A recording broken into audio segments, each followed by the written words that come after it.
welcome to the Achievement College Podcast, Episode 8. I'm your host, Aussie Gamer 17. You can call me Aussie. And joining me today is my co-host, Fox Players Official. How you going, Fox? I'm doing all right. How you doing, Aussie? Awesome, mate. For all those new people out there, who are you and where can we find you? You can find me on Fox Plays. I forget the Twitch link. Fox Plays. What is it? Twitch TV / Fox Plays Official. There you go. There we go. Gotcha, mate. Make sure you put an S there, because if you don't put the S there, you'll go to a kid from Spain who plays Fortnite. He's not very good at it either. Yeah, we might have made that mistake once or twice. He's not good. He's not good. And making his Achievement College podcast debut, making this our first ever Australian triple threat, PappiEric. How are you, mate? G'day, how you doing? Yeah, good to have you on. Thank you so much for joining us. Tell everybody a bit about yourself if you can, mate. Right on. Well, I'm a variety caster from Australia. I actually live pretty near Fox. I'm not so much an achievement hunter, but more just variety gamer and enjoyer of everything. Yeah. We do a little bit of everything, just chatting even sometimes. So yeah, massive gamer for a long time. Yeah, we do put a bit of an achievement hunting, trophy hunting spin on the stuff that we discuss here, but we just love video games. So more than welcome to have you on, mate. Love video games too. Yeah. All right, and the video it's all about the video games here. But just a little bit about the show. This is called the Achievement Hunting Podcast, where we cover all the latest in the world of achievement and trophy hunting. Yes, that's right, achievements and trophies. We don't discriminate here. They both give us that amazing feeling when we hear that sweet sound. You know the one I'm talking about. And Steam achievements. Ding, maybe? And how just good are you going, Fox? You even got the name of the show wrong. It is the Achievement College Podcast. But anyway, we also talk about some of the big video game news from around the world and cover the latest releases and games coming to Xbox Game Pass, games with gold and PS Plus and things like that. Coming up on today's show, we're going to talk about our thoughts on Spider-Man being a PS exclusive in the new Avengers game. We're going to talk about Halo Infinite getting a big delay, and we're going to talk about Fall Guys, of course. But first, I want to let everybody know that this show is made possible by my generous viewers over at Patreon at patreon.com/AussieGamer17 to be precise. So I want to say a very, very big thank you to everyone on my Patreon. If you want to support my channel, please head to patreon.com/AussieGamer17. Now, I also like to start the show by correcting everything we got wrong on the last episode, and our 100% strike rate continues. We are the most correct podcast in the world. I'm going to call it. We've never got anything wrong. I can confirm that because the comments would tell us. That's what happens on YouTube if you get something wrong. Damn, people let you know. Because a lot of my other videos, they tell me all the time how wrong I am. But nothing so far this week, unless you've been told anything, Fox, as the co-host. No, nothing.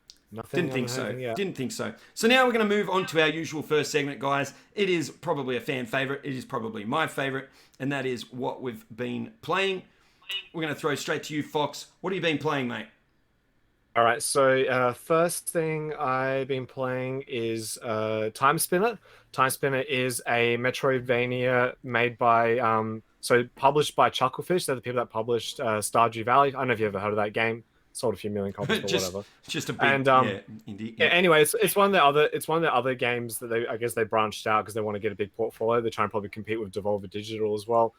But yeah, really cool game. So basically, you play as a girl. The main gimmick or the main thing that makes it a bit different to other Metroidvanias is that you can time travel. So you've got two maps in the same time zone. So you've got to do a few time-based puzzles. But yeah, pretty cool game. The sprite artwork is muy caliente. It is gorgeous. It is, yeah. I something in my head is like I need to play it. I watched Ribs Torino, a big community member in the chat, play it, and I was like, you know what? I think it's time. I know it's 2 years old, but I don't care. I'm just gonna play it now. I just feel like it. Yeah. Well, never let that stop you. That's my opinion, anyway. Yep. Yeah. I know. Sometimes I'm a little bit like, oh, I gotta try. I was trying to find the latest and greatest, but like this month's been a bit slow for indie, so I was like, you know what? Let's just go back and do stuff I haven't done yet.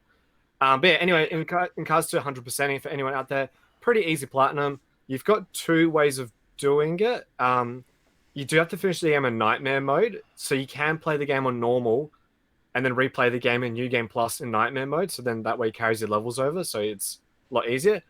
or you can just be like me and just went straight to Nightmare mode using a cheat code, and it's pretty tough. Yeah. So it's been ball busting. I actually think if I just played the game normally, finished it, and then redid it on Nightmare mode, I probably would have done the game by now. Not even joking. Oh. It's been rough. So and the game's might not have saved you time. Is that what you're saying? Yeah. But to be fair, because I have played a lot of Metrovanias in my life, and a lot of Metrovanias have a design fault that.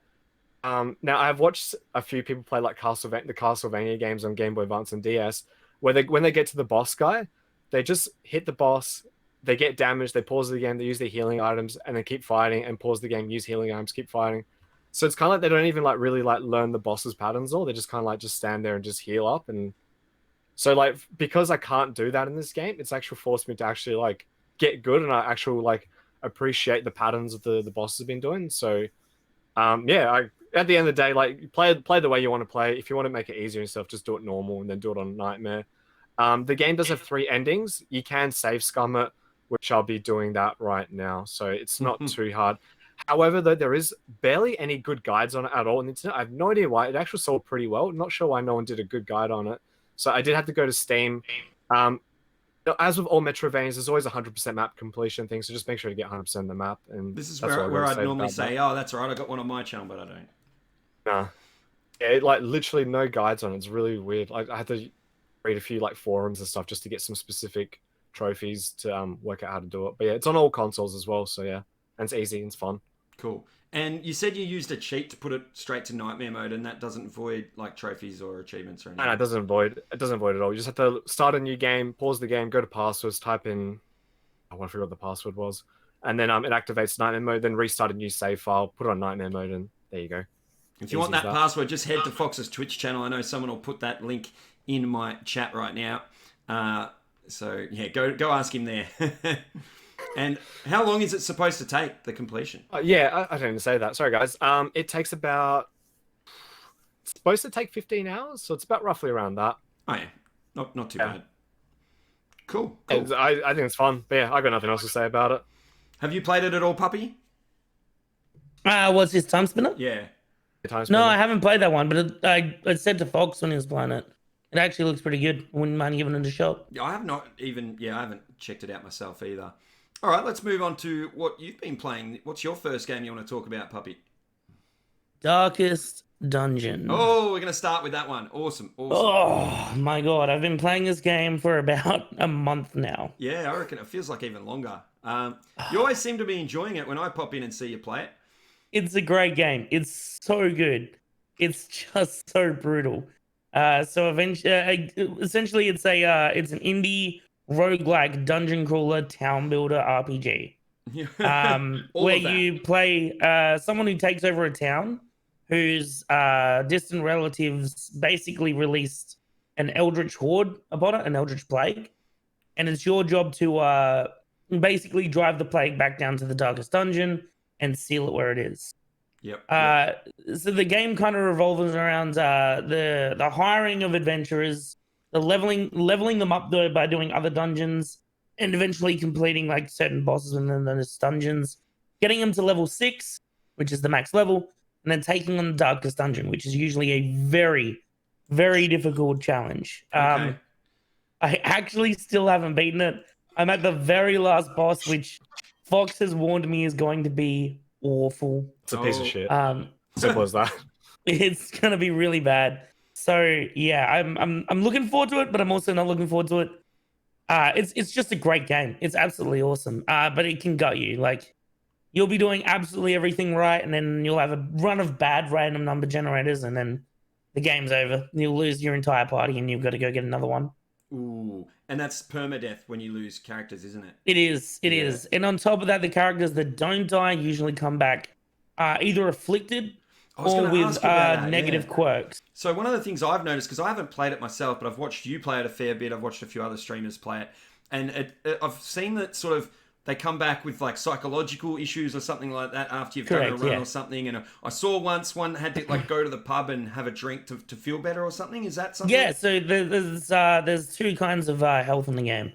There's your normal HP, which every character has, and then there's stress damage. So you've got to manage your character's stress, and that means when they're back from a dungeon, you have to run them through like town events. Okay. Yeah. But Like yeah, on top of therapy? that, they can get diseases as well. So like, Yeah. you know, you can one fun thing is you can name the characters, and then I had Sienna, who's in chat, my girlfriend, Satan's Curly Fry. Her character got syphilis, so that was a good laugh. Another character had the runs. So I saw Aussie Gamer 17 there for a while. How did he go? Yeah, well, he had the run. He had the run. Yeah, Aussie Gamer had the runs. I called him Aussie Spoiler 17. I do apologize. It was a good laugh, but he had the runs for a while, so that was a bit of a rough go. Well, that's nothing like real life. Then I get it. It's a video game. No worries. No worries. Should be me. Yeah. Exactly.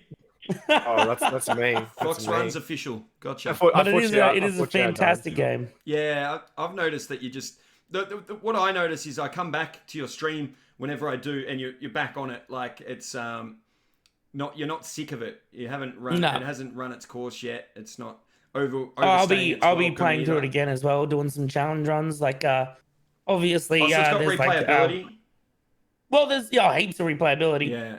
So there's what's called like torches. So when you're running a dungeon, you've got to make sure your torchlight remains at a constant. Otherwise, your characters start getting more stress damage. So I'm going to go back and play through a no torch run, which basically is it's really difficult. Your character's stress is always through the roof. Awesome. Should be a good time. Yeah. And Fox, have you played it? No, but I'm planning to. I've been literally spending like the last month watching Pappy and other people play it and like researching it because it's the most insane platinum trophy. I was going to say, because you commented on the final boss, you've just heard things, you haven't experienced it. Then the final boss isn't, or he's just I won't say like what he does, but I don't want to spoil the game for anyone. That's my job. I can tell you, Oz, if you want to. Yeah, that's your job. I was going to say, I'll pass it to a note if you want to read it out loud. I've looked. The trophies are insane. The worst thing about the game is like you obviously have to finish it, which the game's already hard enough as it is. One of the reasons why it's hard is you can't be skilled at it. You can't just get good. Like it is, you have to like read everything and do all this research and like be good with the game. But at the end of the day, there's still a dice roll that's going to say no. Oh, just kill you. You know the other thing I really like about it, Pappy, from watching you is the I think it's the narration or the voice acting. Oh, yeah. So good. Wayne June is his name. So he's actually what do they call audiobooks? He reads audiobooks as a profession. They picked the right man then. They definitely did. He actually reads like Lovecraft stuff. He's very, very good. Very, very good. It's a good give him on the podcast, Aussie. Oh yeah. Let's see if he's available. But yeah, no, I think it just he just really suits the theme and everything. I've enjoyed that part of it as well from the viewer's point of view, not from playing, obviously. Absolutely, yeah. All right, I better move. Sorry, go if there's more. I'll just quickly say though, just anyone who is thinking about getting the achievements, make sure to do your research, and also there is a speedrun trophy. We have to finish the game in 99 weeks. So not only do you have to get good, you have to get good quick. 99 weeks? That's a long time. Yeah, I'm on 370 something. 99 in-game weeks, I assume we mean. Yeah. Yeah. 99 in-game weeks, yeah. Okay. Fair enough. Rough. All right. Now, I want to move on to what I've been playing. The first game I want to talk about is called Observation. It's a game recently that came to Game Pass. It's like I want to call it first person, but more on that is that you don't actually play as a person. It's like a sci-fi where you're stranded on a space station, but you actually play. This is the different sort of twist: is that you're actually playing as the space station's like computer, the AI built into the space station. You can take control of all the cameras in different parts of the ship or the station, and also there's like a mobile sort of sphere that you take control of, and it operates like a floating robot or something like that. And then the main character in the game is this woman character. I won't say too much about it, but you sort of follow her around and experience her story through the computer AI. So it's very, very different, but really, really cool. I like the story, the way they went about the story, and the atmosphere of like, I don't know if you've ever seen that movie like Gravity, the Sandra Bullock one, where she's like super, super alone. They definitely make you feel alone in this with that character. And the atmosphere of being stuck in space is pretty cool as well, without going into too much about the story. I was gonna say it gives off 2001 Space Odyssey vibes because the fact that you play as there's an AI in it, and that's like that movie's about pretty much the AI. And you know what? What I will say, this may or may not be a spoiler because I'm good at those. Is you expect when there's the AI, you always expect that it's going to be like an evil AI, and that's going to be the plot or the twist or something like that. And I can just say that let's just say, without saying whether it does that, it just goes in an unexpected direction. Let's say that. So it's not like, what I'm trying to say is it's not predictable in that sense. Like, good. All right. Yeah. For those completionists out there, it's only about 3 or 4 hours. It's pretty simple, although there are 85 collectibles in a 3-hour game. But if you want to find all those collectibles, I have a guide on my YouTube channel where I show you how to get all of them as you go through the game without missing anything, because there are, I think I counted 4 or 5 points of no return. So if you haven't got the collectibles and you go past that point, you would have to restart the entire game. So definitely maybe bring up my guide to play along that way if that's your thing. But yeah, I really enjoyed the game. And like I said, short and sweet. If you're just looking for something quick with a cool story to enjoy while you do it as well, I definitely recommend that. And as I said, it's on Game Pass. You guys got any questions about that game? It's not for everyone, that's for sure. No, like I wanted to play it. It looks really cool. I like anything in space or dealing with isolation. I remember I played this my second ever game I ever did on my YouTube channel way back was called Adrift, where you play as like a person stuck in a space station, and there was no one there. There's no AI, but like I just remember playing it, and I was like, for the first 30 minutes to an hour, I actually felt like a bit of anxiety of like having no air in that. I wish like I could play in VR, because it does have VR functionality, but observation looks a lot better, and I'm definitely going to give this game a crack as well. Like, it looks awesome. I like anything space, and that is a good comparison. Though. I played Adrift as well, and so how similar is it? Like story? Actually, Adrift didn't really have a story. Yeah, I can't remember Adrift's story off the top of my head, but I just remember had a twist at the end, but I don't know. The story wasn't like the main focus I found in that game. Yeah, it's more and what I found for this, I did enjoy the story, but what I found more, it's similar to what you just said. It made you feel very alone, and like it's just that atmosphere, if that's a way to explain it. It's like, good. That environment of just like, well, we are stuck in space, we are alone. There's this really, really cool moment that I'm not going to spoil, where you really like, oh, we are lost. Like, yeah. Okay. Fox, what was the next game you wanted to talk about? Yeah, so the next game I played was Hylix. Now, Hylix it's only on Steam, unfortunately, or I think it's on itch.io as well. So yeah, if you want Steam achievements, it's pretty easy. But yeah, basically I played it mainly because I'm huge into, if anyone who knows me, I'm really into art and stuff like that, and Salvador Dali is my favorite artist. Basically, Hylix is a game full of surreal artwork. So every single screenshot in that game just looked like out of a Nightmare Escape, or like a weirdness that you can't describe. It's hard to describe what surrealism is if you've never seen it before. But yeah, it was an awesome game. Basically a short RPG. The storyline's even like unusual as well. The actual guy who wrote the storyline actually used a random word generator to make sure that the dialogue didn't make sense, but kind of makes sense. And so it's basically, it's a JRPG, but yeah, just set like in this weird dreamscape that you can't really describe, and you can't really, I don't know, and just like, it's just, you have to see it to believe it type of thing. Like when I told everyone I was going to play it, they're like, oh, what's that game? And I showed them like the trailer of them, like, whoa, what is this? Like it just looks like someone like took a lot of LSD and like made a game out of their dreams in a way.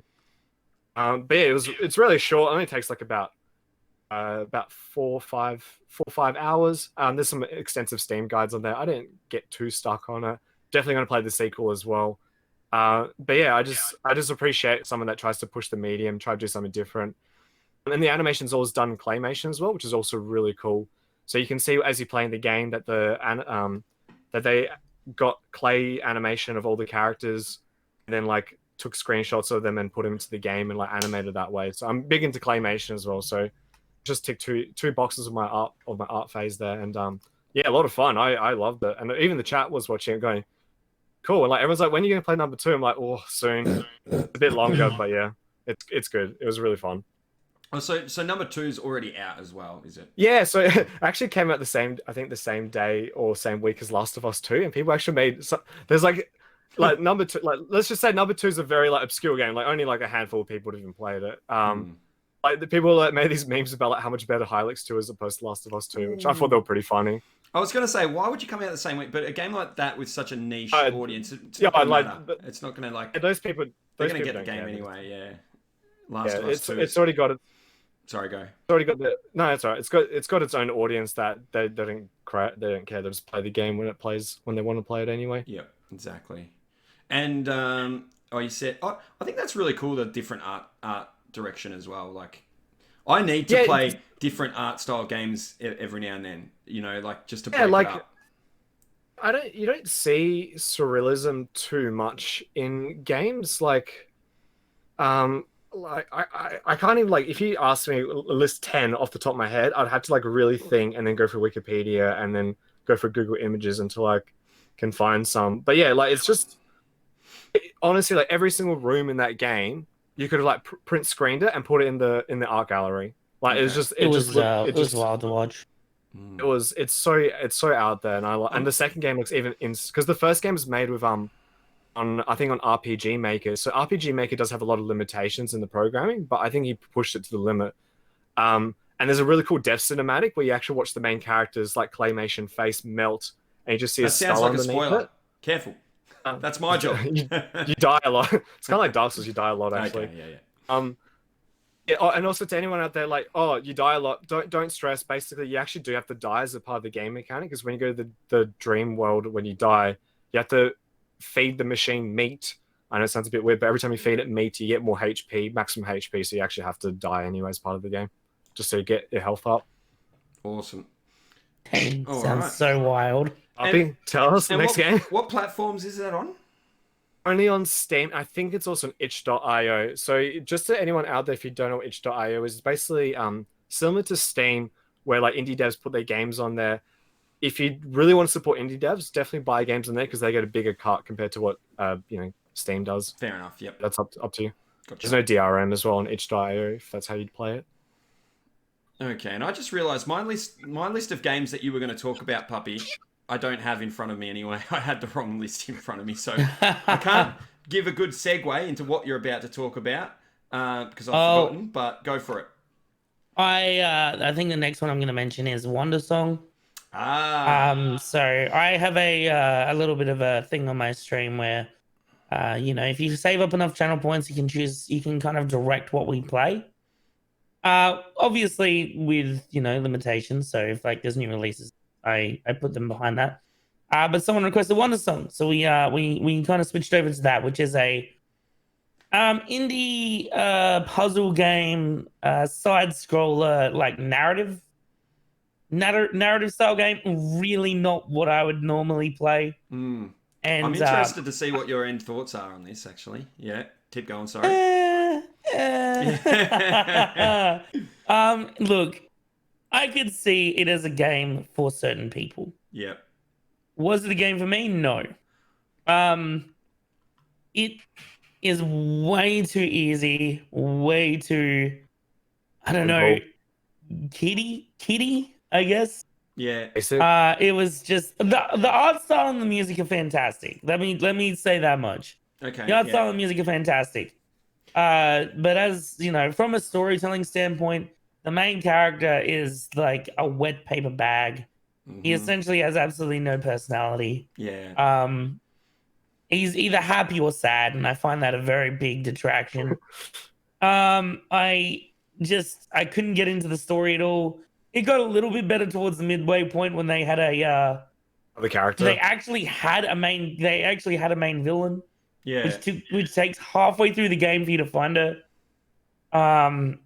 Yeah, I wanted to get through it very quickly. Let me put it that way. Just on that, if you do want to get through it really, really quickly, there are level skip cheats. I have a full guide of it on my channel where you can get the completion 100% within just a couple of hours. So go and check out that video, guys. But I tried it out and I was like, no, I don't want to play this game all the way through. And then I found this guide for skipping some of the game, and I was like, okay, yeah, we'll do that. It's your point that you said that it's for some people, but even the people that the game's for, I don't believe that it was that well made. the gameplay mechanics don't work great and stuff like that. They don't. Like the game's designed around you're a bard who's gonna save the world by learning the Earth Song or something like that, and then you're gonna sing it, and the world's gonna be saved. Because every 1,000 years or so, the world ends, and they make a new one. And your guy doesn't like that very much. And the idea is you have a wheel where you sing, and when you sing, you can interact with the world. However, from an actual musical standpoint, this mechanic I don't think works very well, because often switching between the notes is jarring and doesn't sound great, and the mechanic used to switch between the notes is pretty awful. And even when you try to make good pieces of music, odds are you'll blunder it. And it has a section that's kind of like Guitar Hero, where you've got to hit the right notes, but the way the controls are set out, you just miss the notes, and your guy starts coughing and wheezing. It's all over the place. Yeah. Well, for a lot of people that watch this are interested in achievement hunting and all that, they're not going to worry about that. But if you're looking for a great game with that musical twist to it, probably keep looking. I'd say. Sino Wild Hearts all day, every day. There we go. That's a good suggestion there. That is on my list. Now, you were just talking about a game about playing as a bard. I've been playing a game where you play as a bard as well. I got a few more, better things to say about this one, and that is the Bard's Tale. I think it's called Remastered and Resnarkled or something cringy like that. But overall, a really great game that I've had a lot of fun with. It is a remaster of the 2004 reboot that was on the OG Xbox. I think you fact-checked that for me, Fox. Am I right? Yeah, I did. It's actually I forgot it was actually on PS2 as well. But okay, yeah. but it was it was one of those games everyone played on Xbox for whatever reason. But anyway, sure. Doesn't matter. Now, I originally downloaded this because it was on Game Pass. And I wanted to just check it out. And I was not on stream. I was just mucking around with a few things off stream. Started playing it and started laughing and having fun with it. So I was like, I've got to show this to the stream. So I stopped and then started it up on stream when I got a chance. And such a fun little game.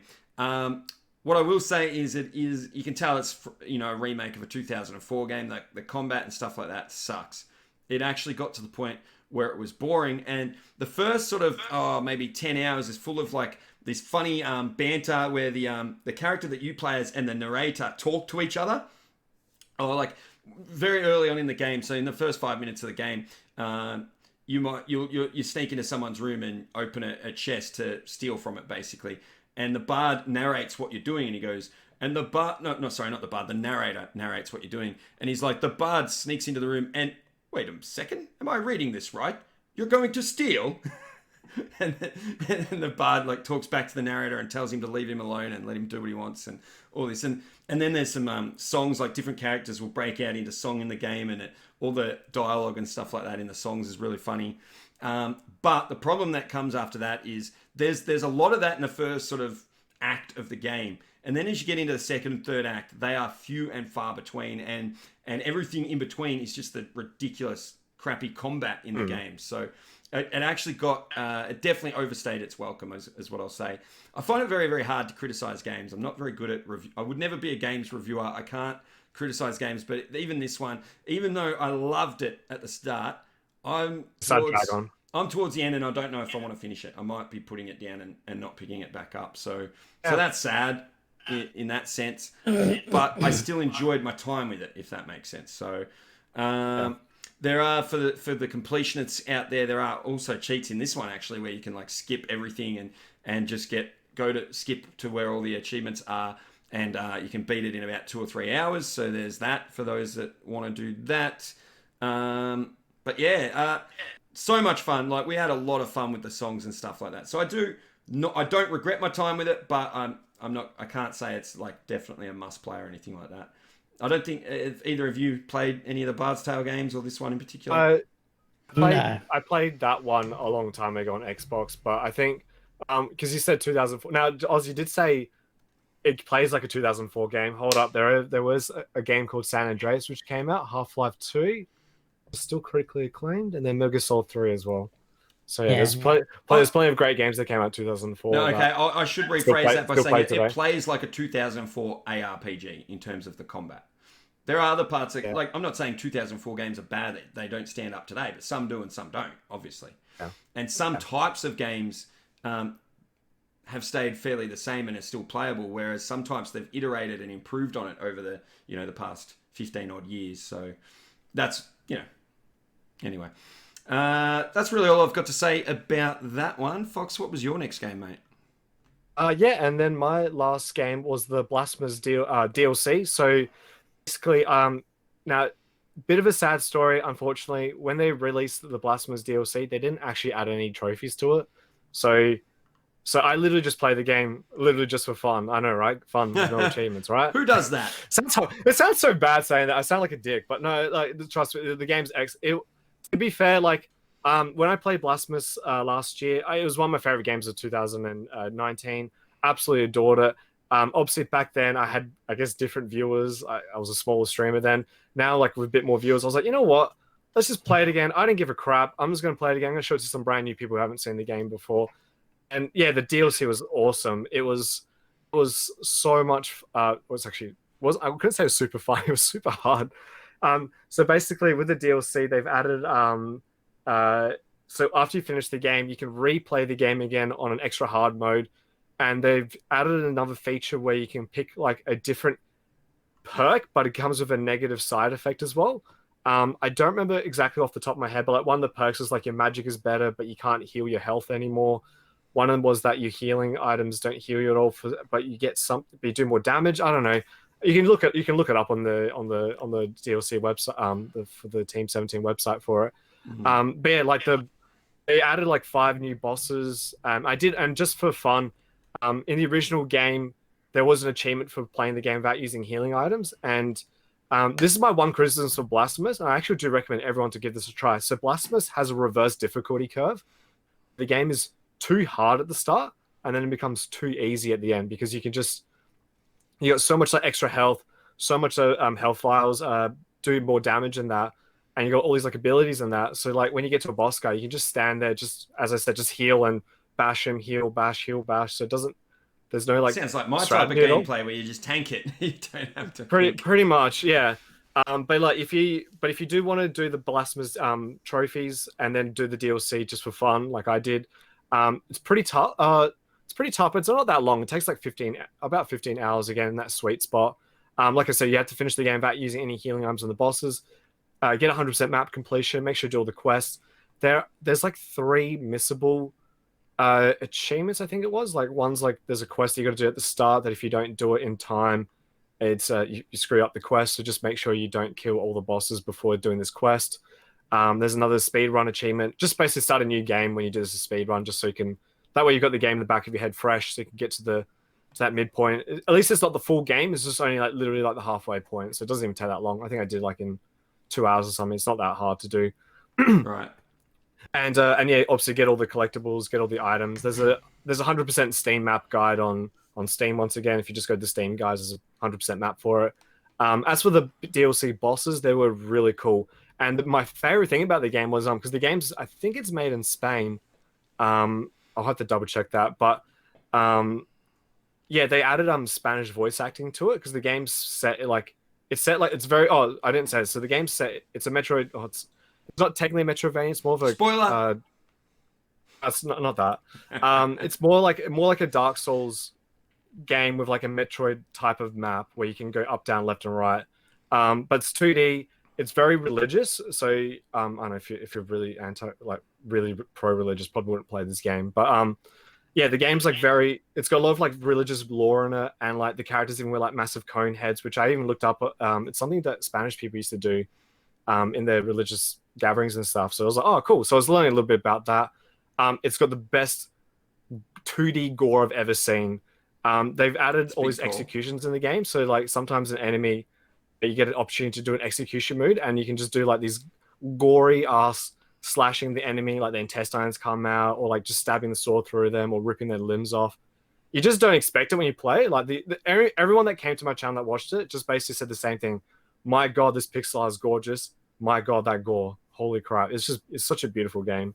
And yeah, like I said, I don't take this lightly. Like it honestly was one of my favorite games of 2019, and it's definitely my top 300 games ever made as well. I loved it. that top 300 list, I reckon it's got about 400 games in it. I think I reckon it's getting close to it. Honestly, I've got to write it down one day. Yeah, it's bad. We need a hard copy of this one day. One day.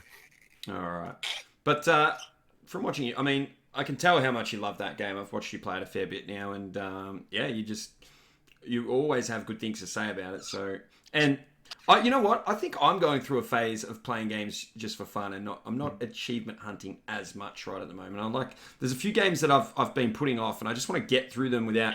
I put off games when I look at the achievement list and I go, oh, that one's going to take this long, and I end up just putting it off, and it stays at the bottom of my backlog. And instead of just enjoying the game, at least play it once and don't worry about achievements. So I've been going back to a few of those games and just playing. It's like Yakuza for me. Correct. Yep. I've decided to do that with Yakuza as well. I just recently beat Yakuza Kiwami without looking at an achievement list and just played through the story, really. All right. And I believe, Puppy, you've got one more game to talk about? Yeah, I played Destroy All Humans, the remake. Oh, I've been wanting to hear about this. Yes. Tell me. Yeah, which is a game I played way back when I was a kid. It's one of my favorites. Yep. And I'm happy to say it holds up with the new graphics. It looks fantastic. I had a little bit of issues with streaming it on PC, purely because of frame rate issues. Okay, yeah. It's locked at a certain FPS, which means if you stream it at anything higher than that, so like I have a 164 hertz monitor, your OBS has a little bit of stutter. So that wasn't a game. Well, it was slightly a game issue, but also a little bit of an OBS issue. So not maybe not a gamer, like the average gamer is not going to have this issue. No, but it is something to keep in mind if you play it on PC. Okay. If you play at a higher frame rate, it can cause issues. Sure. Because it doesn't have limiting. But it's a fantastic game. It's so much fun. So basically, you play as an alien called Corvo. Your brother went down to Earth to try and... You're an alien race who's essentially going extinct because they can no longer... They've evolved past mating. Oh. So the only way they... The only way they can reproduce is by kill me now. cloning themselves, essentially. Yeah. And the problem is their bloodline has become so diluted that they aren't everything they clone now is coming out as a primitive mess. Yeah. So they find out that one of their aliens, back when they could mate, went to Earth and basically ran orgies, and so they've. Their bloodline is very strong on Earth, so they're going there to try and get their lineage back. Only to find out that the main character is a bit of a psycho and Earth sucks, so they start blowing it up. Ooh. It's really fun. Yeah, because I never played the original, but I played a demo for this remake just a couple of weeks ago, and it's only about half an hour into the game that you get to play, and it was awesome. It was a lot of fun and funny and stuff like that. I wondered if that felt like it continued through the whole game, considering I only got the demo. It does. It really does. And it stays fresh. All the characters are just wonderful. They're so funny. Yeah. The boss fight, there's only one boss fight I have an issue with. It has a bit of an issue where if you play the game a certain way, it then tries to force you to play a different way. And if you haven't prepared for that, it is very difficult. Okay. But yeah, all the characters are hilarious. The stuff that the humans shout as they run around is just so damn funny. Yeah. It's just a quality game. I liked the humor in it too. Yeah, what I've seen so far. It's on my list, but I didn't want to pay I think it was $55 Australian or something like that. Yeah, it's got a price tag. That's for sure. So I'm waiting for it to go on sale, and I might pick it up if I see that happen. Have you played it at all, Fox, or thought about it? Yeah, I got it for Christmas on PS2. Oh, the original. Yeah, and I remember I really liked it, but I didn't finish it. But I remember back in those days, I got so many PS2 games, an insane amount that it was actually hard for me to ever finish a game, unless it was an RPG. You were spoiled. No, it's just my brother worked at a video store, and then and there was a distribution company, and they used to just get games for $10, $15 each. Oh, so nice. Yeah. So you were the reason spoiled. why. Yeah, for those reasons. At that point in my life, I was spoiled for choice. Yeah. Yeah, fair enough. I think back then when I played a game, it was rare for me to get a new game, so I was I'd play it 5 times. Oh, I was so bad. I used to just restart games all the time. Yeah. Yeah. I think I was too bad at games. Like just. Or you'd get to a hard bit and go, you know what? The start was good. I was good then. Yeah, dude. That's exactly what it was. Again. Like I just like replay the start of the game over and over because that was the Look fun how good bit. I am at this bit. But yeah, no. So Destroy All Humans, it's just you basically as the game goes, you unlock powers and your weapons, just things that allow you to like run through the game easier. You get this ability where you can turn into a human for a while using a cloaking device, and you have to use that to like infiltrate military bases. So it's got a little bit of a puzzle aspect there where you have to try and find the most efficient way into bases without like your cloaking going off. But towards the end of the game, I found like it was just that you could kill like humans in any way. Yeah. I found that the most fun way to do it was to use telekinesis and throw them straight up in the air. And I just found myself running around just throwing humans right up into the air, just giggling the entire time like a maniac. So it's just a bit of like a fun game, nothing to take serious, obviously. Nothing serious in the game at all. It's just a complete and utter like laugh fest. Oh, man, I still want to play it. Yeah, awesome. And how did the jokes hold up after from two? Because when the game come out, I don't think an anal probe joke will ever not be funny. So.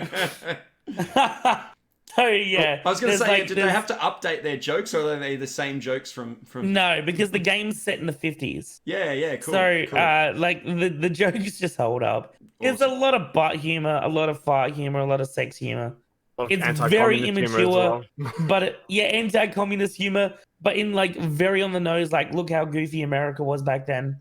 It was like anything that was slightly against America's best wishes is communist and bad. They call the main character a red commie. He's like, but I'm blue. What are you talking about? It's very very funny. It's so immature. It's very immature, but very self-aware about how it is. Awesome.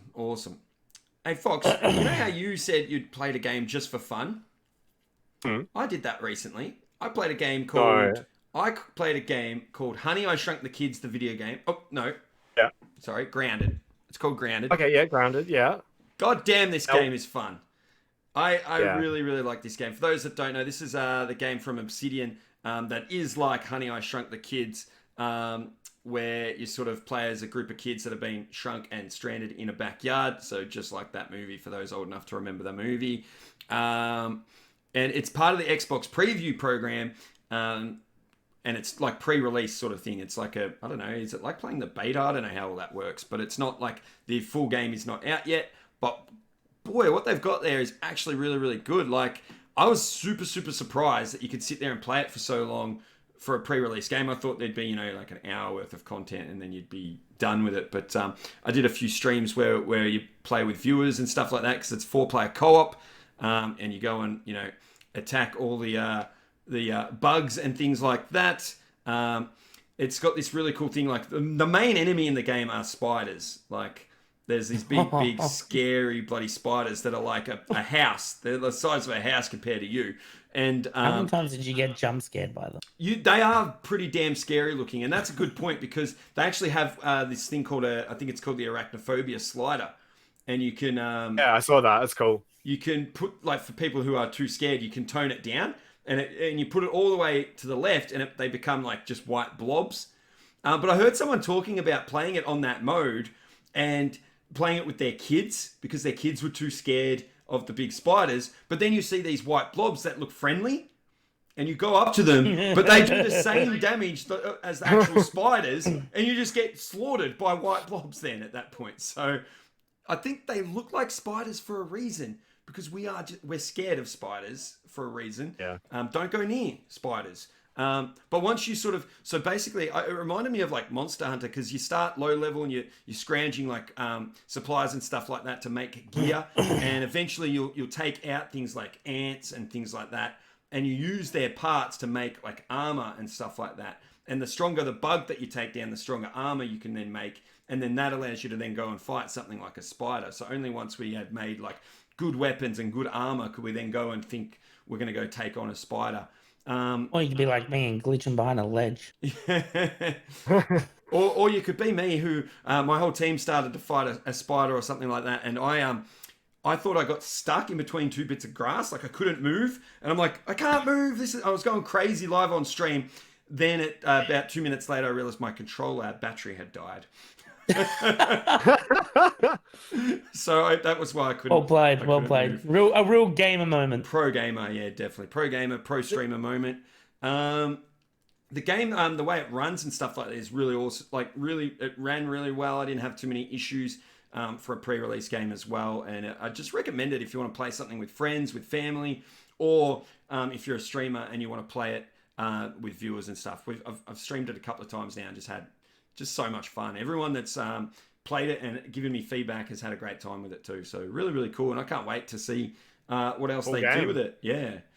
For a demo, I was talking about it with a friend recently, and we were saying that I have a slight worry for the game, and this happens a lot with games that get put in that early release, is that the fun for it lives and dies in that early release. Yeah. So I guess it depends how quickly they're going to release content for it and how often. Yeah. I know they have a content patch coming out really soon, which will be good. Yeah, they've said that end of this month it's coming. Yeah. Yeah, but they basically need to an just update. They said they're doing monthly updates at the moment. So yeah, but they need to release something that players can work towards, because as it is right now, it's like the Forest, where if any of you played the Forest in the early days, there was like nothing to do really past building your base and getting armor. Yeah, you know what? So they need to release that stuff. That is a great point. That is a great point, Puppy, because even now, like I've just praised the game. I'm kind of done with it right now. Mostly because I've got so many other things to play. But that content update at the end of the month, so I've still got the game sitting on my hard drive ready to play. And that content update needs to be something to drag me back into it. Like, because if it's not, then I'm gonna probably not play it. And will I still have it in my mind the next update? That's right. Yeah. And that's what happens to a lot of these early access games. Yeah. Is they come out of the gates firing with a great idea, and then they die in the hole. I've obviously seen it a lot with Steam because of the green release design that they have. But too many times have I seen good game designs just die before they even get momentum. I'll tell you what they have done well enough for me where this might work in the other way is that whether or not the content updates, each one of them are good enough or not, regardless, I'm probably at the point where if, I don't know how long it is, 6 months from now, a year from now, if they release the full game, like bring it out, have the actual release, that's probably where I would also, they could get me to jump back in at the full game as well. But there might be people in that boat that you're talking about that have tried it now and have had enough of it. By the time the full release comes, they don't even think about it anymore.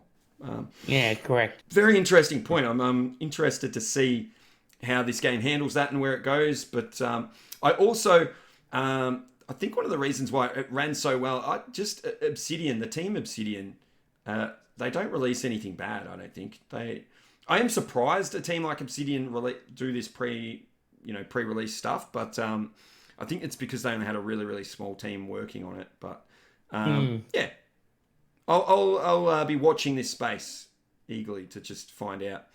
All right, Fox, that's about it for what we've been playing, is it? Yeah, I've covered all my games. Pup, is anything else? Just one more thing I wanted to ask you. Yes. Devil May Cry 5 Aussie. It's one of my favorite games. Is it? What happened there? How'd you find it? Yeah, how'd you find Aussie? There was one moment I don't like in the game. I like the game. I like the combat in the game. The only reason I'm still playing it. Actually, I played it yesterday, to be honest.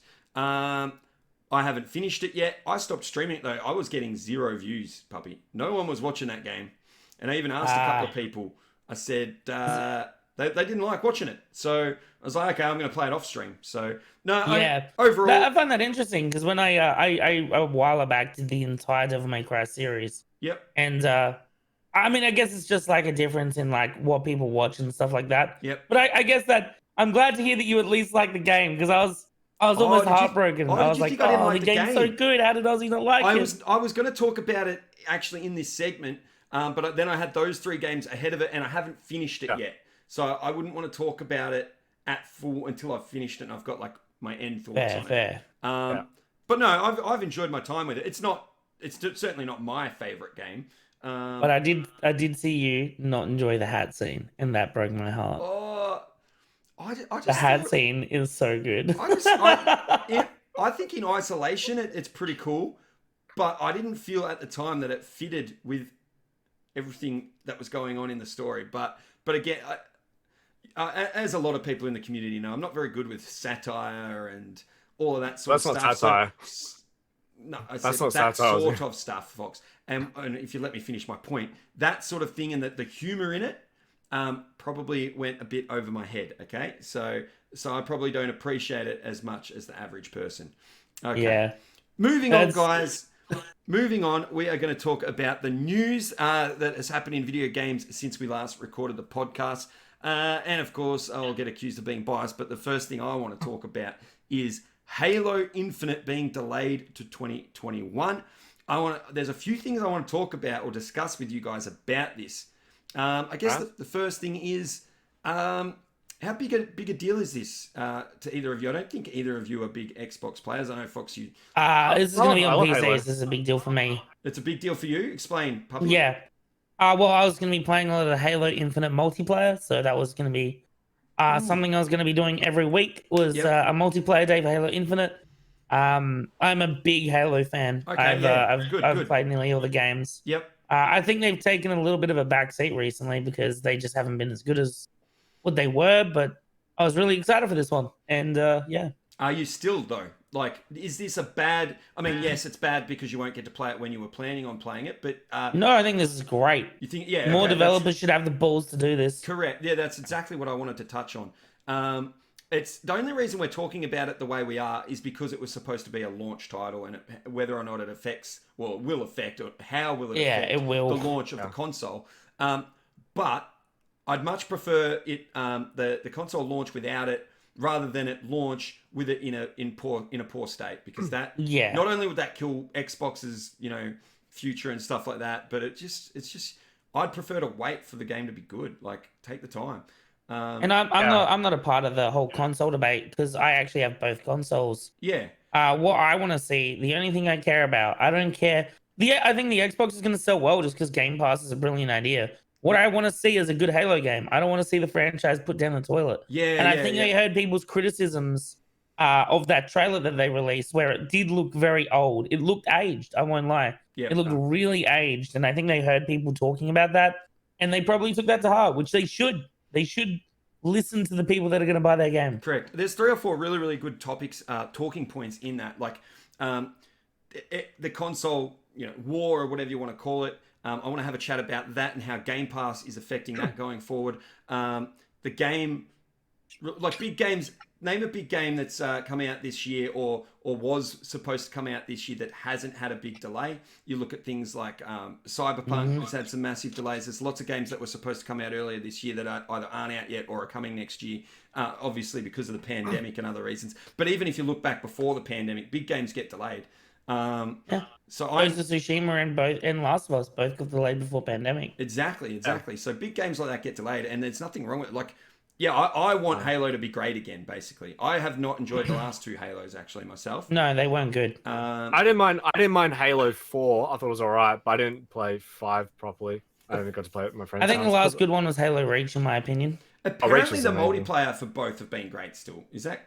I'm not a Halo multiplayer. You seem to be, Puppy. Have you got an opinion on the multiplayer side? I've got a heavy opinion on it, but that goes back beyond even Reach. They need to get rid of the run button.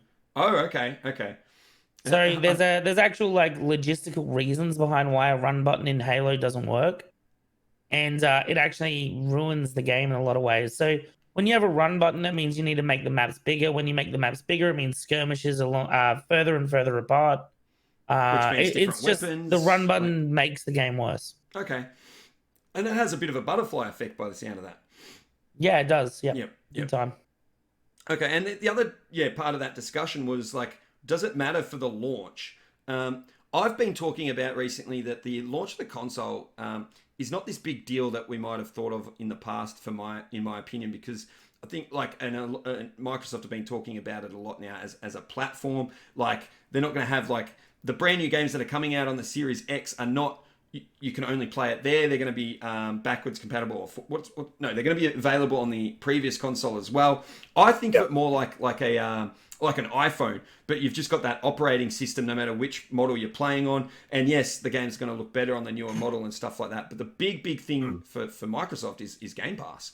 Like, I know, and people accuse me of talking about Game Pass too much, but it is the thing that's going to sell this console or just sell the Xbox platform going forward. You want Game Pass? Game Pass is what you want. Like, in the past, it's, I want the new console. Like, I want the PS5.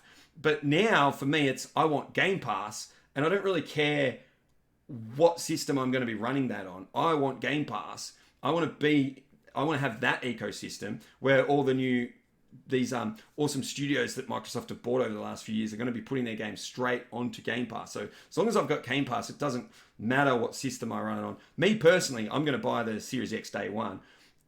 Does this affect any of, like Puppy, you said you're going to get both consoles anyway. Does Halo not being there affect when you make that purchase? No, because I'm going to be getting Halo on PC. Ah, there we go. Yep. That's different again. And Microsoft don't care hearing that, by the way, I don't think. Like, no, they don't, and I think that's actually speaks to Microsoft's genius, because they know they're not going to beat PS4 on exclusives because, well, PS4 pay out the absolute ass for exclusives. Yeah. That's in their right to do so. I don't agree with exclusives. I know I've heard opinions on it. I don't like them, but whatever. It is what it is. Sony needs to sell their console, I guess. But in order to fight exclusives, Xbox has come up with a brilliant plan, and this is where, like, the war between consoles has actually led to consumer, to a good product for the consumer. Yeah. In order for them to combat the PS4, they came up with Game Pass, which is great for us. I totally agree. Right. I totally agree. Fox, sorry, I think I talked over you and didn't let you. No, that's okay. Look, everything Papi said is pretty much the same.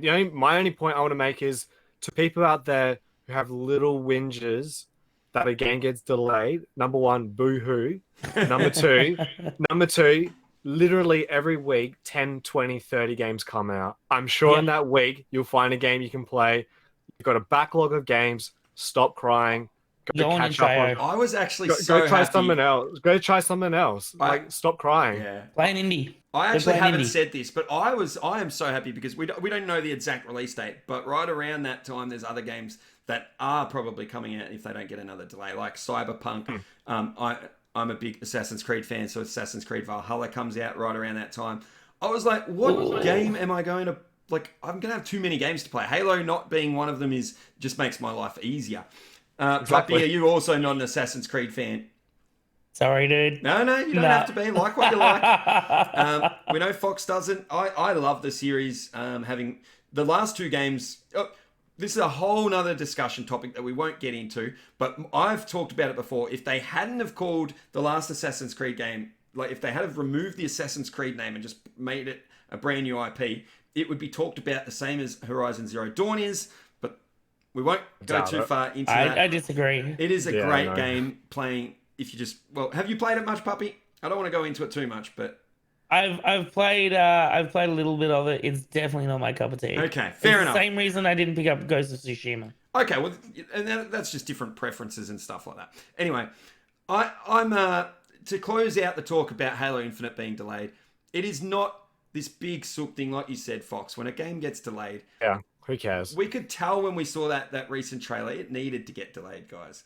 And that's coming from a Halo fan. It needed to get delayed, just like I said, all the other big games need to get delayed during this pandemic because they're not ready. I reckon they would have been pushing without the pandemic to get it right. So the pandemic's only slowed that down. The next big thing I wanted to talk about, guys, is Spider-Man coming to Avengers, the new Avengers game, as a PlayStation exclusive. Do we care? What do we think about it? I'll go to you, Fox. Number one, I don't care. Number two, they've been doing this for years, so stop whinging. Why do people pick up on one thing but ignore other things? I don't get it. Yep. So, in case you guys didn't know, back in the PS2 Xbox GameCube day, when Microsoft was trying to get their foot in the market, every single game that was triple platform, the Xbox version always had slightly better graphics, sometimes an extra level that was not on PS2 or GameCube. And I went out my way to play certain games because I want to see the extra level. They did it with Splinter Cell 2 and 3. They did it, I'm pretty sure, just so someone can double check that. I know they did it with the Spider-Man 2 game. Ironically, Spider-Man 2 on Xbox had another level on there. And I think they did it with one of the Need for It's almost like Speeds Sony well. owns him or something.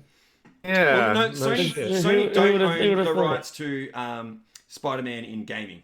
They don't. This deal was actually made between Crystal Dynamics and Marvel, and then Sony benefit from that as part of the deal. But Sony Entertainment owns movie rights to Spider-Man. They do not own the rights to him in gaming. So it's got nothing to do with the Spider-Man game that was exclusive. As far as I'm aware, Puppy, I see you maybe checking that for me, but yeah, I read different. So they actually own his IP.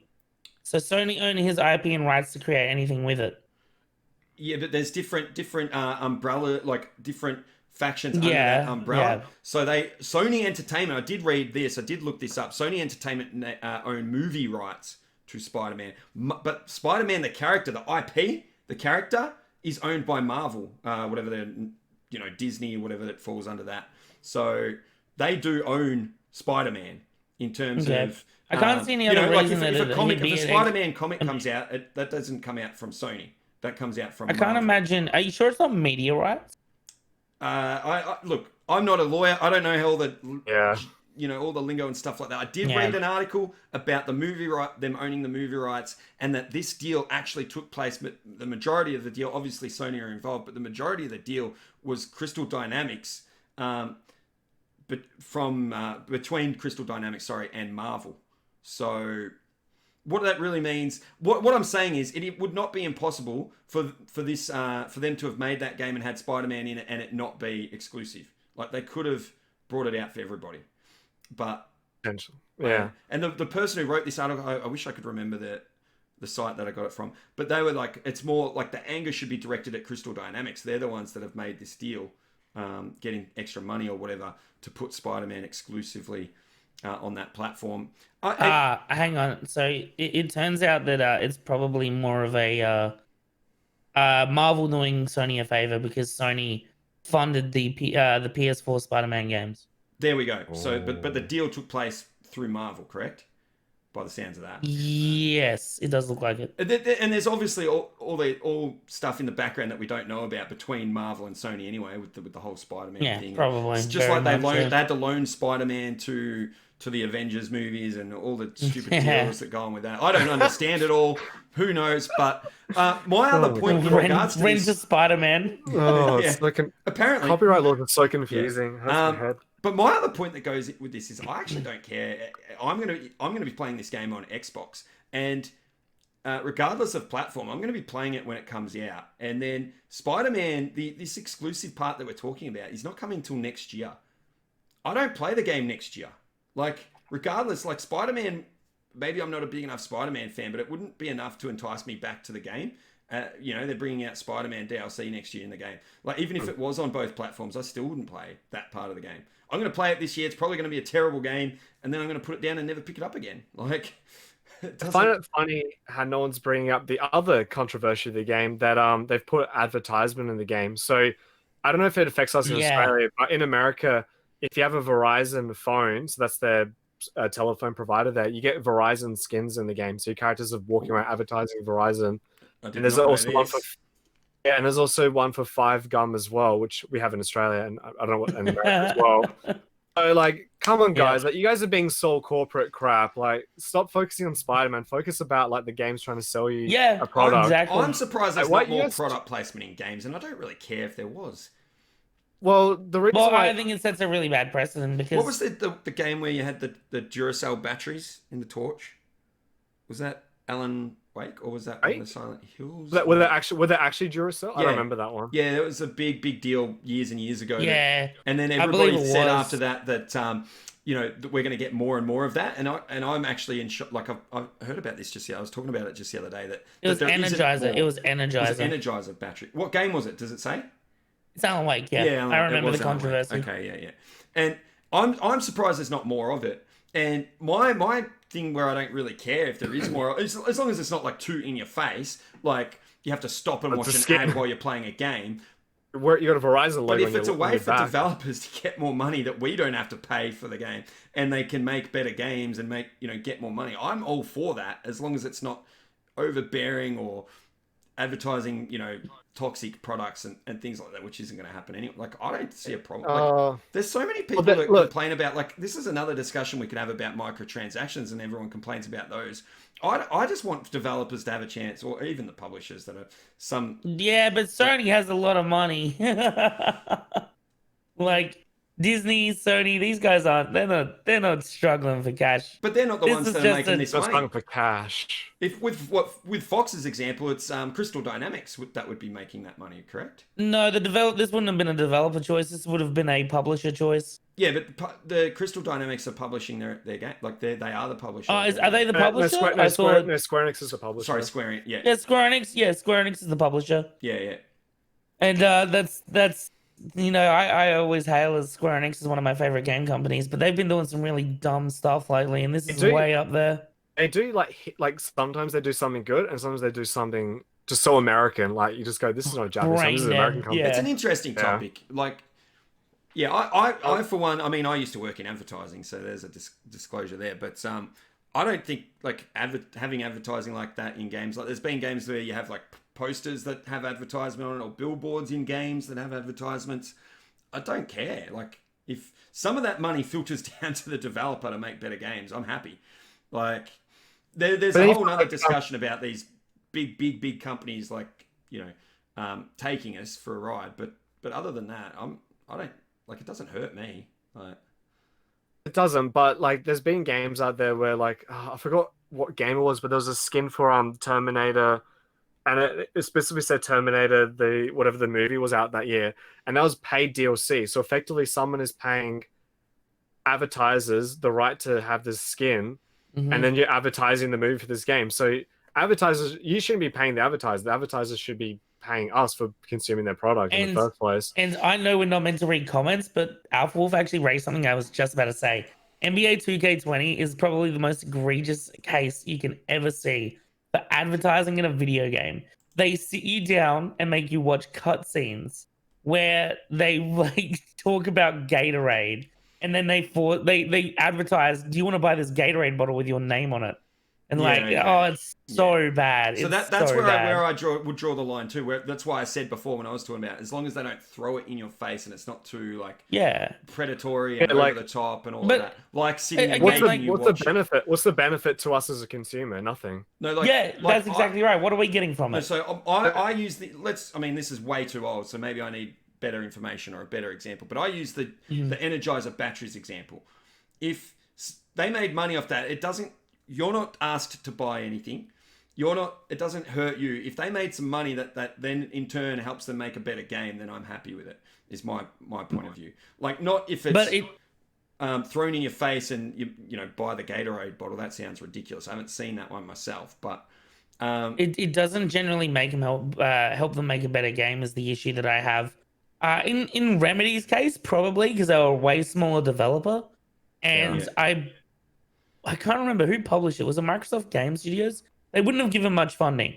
But in the example of like, Marvel Avengers, I don't think they're struggling for money. I think this is just a way that and I would say this is either a publisher or even higher, probably a Marvel decision where they wanted to make some money. Yeah. I think they just wanted to make money, and they wanted to get rid of some of their sunk costs. And this is the cheapest. I think, I'm going to go a little bit like conspiracy theorists here. Oh, no. I think that they don't have enough faith in their game, that it's going to be a good title, that it's not going to sell well, and that they're trying to recover some of the cost. I don't even think that's a conspiracy theory. I think you're right. Yeah, no, I agree with that. I agree with that.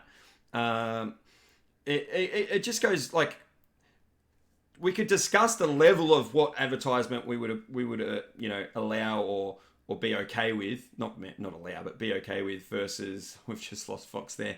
Fox. Yeah, what the hell was that? Yeah, I don't know. Oh, I think you're back. Yeah. Oh, we might be having a Discord issue, guys. It might be an internet issue. Who knows? Let's just see if we can continue on. But yeah, I mean, like I said, that's why I brought this up, because I knew it would generate some interesting discussion, because There's so many different levels of it though, like whether or not we would agree, like be okay with certain levels of it. There's that drastic example that you raised about NBA, whereas the example, and I can't think of any more recent ones, but the Alan Wake example would not bother me. I do believe that some of that money somewhere trickles down. Yes, there's big companies making money off it, but I'm not one of these people that agrees with all this whinging when a big company tries to make money. Like that is their role. That is what they are doing. They are trying to make money. That full stop. Yeah, but in the same sense, if you're charging $100 for a game, and then on top of that, you're making more, you're juicing money out of advertising and stuff. Where are we seeing some of the benefit? Again, what I said before is, I think, and this goes to the microtransaction discussion as well, that we should be getting, let's use the $60 US dollars for the average game. We should be getting charged a lot more than that, and we haven't for a long time. And all the developers and the publishers and stuff like that are trying to make that extra money with microtransactions and all these other deals. So if the games keep coming out for $60 US dollars and it stays at that price, they're going to keep trying to make more money somewhere else. The problem that we've got now is that even if the price goes up, the problem we've got now is even if the price goes up, all these microtransactions and these other ways to make money are so ingrained in gaming now that they're going to keep doing those and bump the price up. Like the thing is though, I hear this argument a lot. Oh, it costs so much more money to make games. It actually doesn't. It actually doesn't. They make millions and millions out of their games. They're doing fine. Like hardware's more expensive. Yeah, well they're making their own hardware, and they have for years. There's no more cost there. Computers get better, so does the hardware. There's no more cost than what they're actually putting into the game. $60 was already overpriced for most games. I think we're finally just catching up to what they're worth. And that's pretty evident by you go to the indie titles. Yeah, you can get a great game from the indie titles for like $15. Yeah. Are you telling me that they didn't put in as much effort as some of these AAA developers? Yeah, it's rubbish. They did. That comes to another all these different prices and different structures on making games and stuff like that. Very, very interesting though, guys. I don't know what the right answer is, but put microtransactions in games. That's the right answer. Stop preying on children with loot boxes. That's the right answer. Again, that's another topic, but we're not discussing that. But yeah, I agree with that too. But again, back to the main story here about Spider-Man. My end thoughts on it is I don't care. Like if it was coming out brand new with Spider-Man in it, I would care a lot more. I'd be a bit upset. Sorry. Well, I even bring up a brand new example because all those examples I used was back in the PS2, Xbox, GameCube era. There was actually a more recent example. It was a Starlink, which is like an Ubisoft game, came out, I think it was last year. And if you had it on Nintendo, you can play as Star Fox. So that's like a whole character. And it had a whole brand new Star Fox campaign in it. That's last year. So people have a cry. If you can't play Spider-Man, seriously, there's a tissue box, cry into it, throw it into the bin and deal with it. I'm gonna go the opposite direction as both of you. I think it's rubbish. I don't think there should be exclusives for games, let alone written characters that people love and enjoy.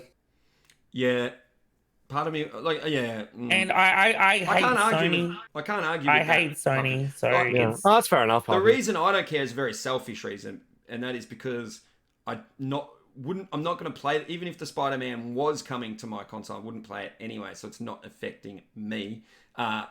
If the brand new, the release of the game was a different, if I was paying my $100 Australian for Avengers versus Fox paying his $100, he got to play as Spider-Man on day one and I didn't, I'd be a lot more pissed off and agree with your point there, Puppy. So don't know. Yeah, the day one thing makes it a little the pill easier to swallow, doesn't it? Yeah, it doesn't make it okay. Like your point is, I can't argue with your point, Puppy. But for me, it doesn't bother me because I wouldn't play it anyway.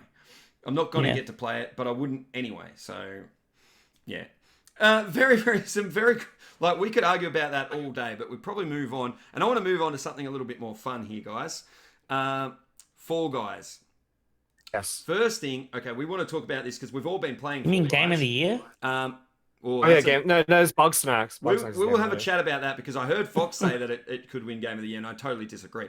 But what it has done, it has hit over 8 million players on PS4 and sold 2 million copies on Steam. That 8 million players is about to plummet. About to plummet? Well, that's because it's free. Well, so all those PS Plus people own it now. Not own it. Oh, wait, they own it? I thought they only got it for the month. No. So as long as they're subscription, cool. Yeah, they keep that. Wow, I'm pretty sure they have to keep their subscription, but everyone who's got PS Plus, they don't get rid of their subscription unless they get rid of their copies. No. It's not just for the month. No, you can play that next month as well. That's not. I mean, will it plummet because people get sick? Like, does it have longevity? I wanted to talk about that. I want to talk about our own experiences with the game if we're having fun, and then I also want to discuss this Game of the Year potential. Where do you want to start, Puppy? Okay, well, I think when we talk Game of the Year, and I probably have a way different opinion than some of these tight bumhole judges that vote for Game of the Year. Class A idiots. When I look at a game for Game of the Year, I look for impact. I think impact is an incredibly important thing, and something that has been brought to the world is like, who is there a demographic that can't play Fall Guys and not have fun? Like, the game's for everybody. It's for kids, it's for adults, it's for women, it's for men, it's for trans, it's for gays. It's for everybody. Everybody can have fun playing this game. It doesn't cost very much. It's brilliant fun, and you can play it with friends. I don't see there being any negatives to this game. I think it's just great. I want to agree with all of that. I spent 2 days since I got it trying to play Fall Guys and not being able to play it. Because that was a bit of an issue. Do we take off, like, I'm not saying I would, yes, but do we take off points in a Game of the Year discussion for that? Yes. Because I don't actually blame not many. them. Not many, okay. Yeah, that's a good point. Because I don't actually blame the developer. Like, people were saying... People were saying... Diablo 3. Hang on, Fox. Come on. Diablo 3. I don't blame, like, the developer, because people have said, oh, it's because they didn't know it was going to go so big. I don't care if they knew or not. You know, even if they knew, they did not have the ability to be ready for 8 million players on PS5. Like, can I juxtaposition one thing? Of course. Overwatch won it in 2017, and they had awful server issues in release. It's actually funny that you said about, that I know who you're talking about when you talk about the reviewers and judges and stuff like that. And I think this will strongly be in the conversation with those people. I think it has a strong chance of winning Game of the Year, putting aside the fact that Cyberpunk comes out this year and it's going to be hard to beat. I think these guys are the dark horse. I think they are a sleeper hit that came flying out of nowhere. But I think at the end of the day, because there's a lot more money involved in Cyberpunk, I think Cyberpunk's going to take it. Yeah, I think Cyberpunk will win it, but I think this game will be in that conversation, whereas... I would be disappointed if it wasn't, to be honest. It should be nominated. Even with all the big media outlets, I think it will still be in the conversation. Yep. It's in the conversation even for me. It's the first PC game it's the first game that's ever got me to play PC in the last 20 years. I played it on PC because it's not on Xbox yet, and I've had a great time with it. It's wonderful, isn't it? It's just fun. It's so good. It's just fun, is harmless fun. I don't know about harmless. See, I was playing with my girlfriend a while ago, and I may have thrown her off the ledge a couple of times. I may have eliminated her from... What I mean by harmless, I bet you she had fun getting thrown off the ledge. Do you know, like... she didn't talk to me for a while. I took her tail in one of the tail games and got her eliminated as well, with 3 seconds left. There was actually a video, I debuted my channel trailer today, and there's a video of me getting eliminated in the final round on the tail round. With less than a second to go, my tail got stolen. Yeah. And I got eliminated. That's what I did. Except I did it to my girlfriend. It is the worst possible loss you can have in that game, but far out it was fun. It's so fun. It's so fun. Even losing in this game is fun, was my point. Like, and can we talk about the potential for this game? So much potential. Well, that's mate. the other thing I did mention before. Longevity. Does it have it? Are we going to be talking about Fall Guys this time next year? Absolutely, yes. Yeah. Absolutely. So one of the things I can name 5 things off the top of my head that they could already bring to the table, and it would increase its longevity by probably like 5 years. Wow. They need to hire So, you. Then. Don't say it now, puppy, because they'll steal your ideas, mate. Oh, true. No, I want them to. The Fall Guys developers watch this show, by the way, if you don't know. Well, can I have a sponsorship, please? Yeah. Give me some Devolve Digital games, please. Yeah. We'll get him your phone number, okay, puppy? Yeah, thanks. As long Look, as you share the first thing, have you ever seen Marbles on stream? Of course, yes. Who hasn't? So yeah, who hasn't? It's a big streaming title. I wouldn't say it's a big game because I think game is a quote unquote fallacy. Yeah. But what that game has is it has this tool that allows you to create levels. And I could see something super similar being implemented into Fall Guys that would allow for custom level creation. Which I think would be fantastic. I think it'd be great. Totally, yeah. Do that. I mean, how long would that take for the developer to implement if they don't already have that planned? That's one. I reckon they probably already have that plan. I hope so. That sounds. I don't think these guys are idiots. Yeah. Well, my thing about Fall Guys is like I've been for ages talking about battle royales because people always ask, "Oh, do you play this?" I'm like, I don't care about battle royales. Like I got my 1 win in Apex Legends. I was like, all right, I'm done with this game. And then I played PUBG once before. And I thought it was very, very poorly made game. But like I always thought, oh, like there's nothing about battle royales that just like there's just something about it that's just like nothing has made me want to actually go out and play it. But like Fall Guys, remember guys, this is a battle royale, and finally someone like instead of just making a boring 100 people last one standing with a gun wins, like get a game show. Like this is just basically all they do is just copy a Japanese game show and turn it into a game. I think and it's fantastic. And like my other favorite thing about the game is like this is an indie dev making so much money. Like on Twitch right now, Fall Guys is #1 viewed game at the moment. I think I'm not sure as of today right now, but it has been on top for a lot of its life so far. And it's just like it's just a big slap in the face to also to AAA devs. Like stop making these boring Disrespect's playing it for crying out loud.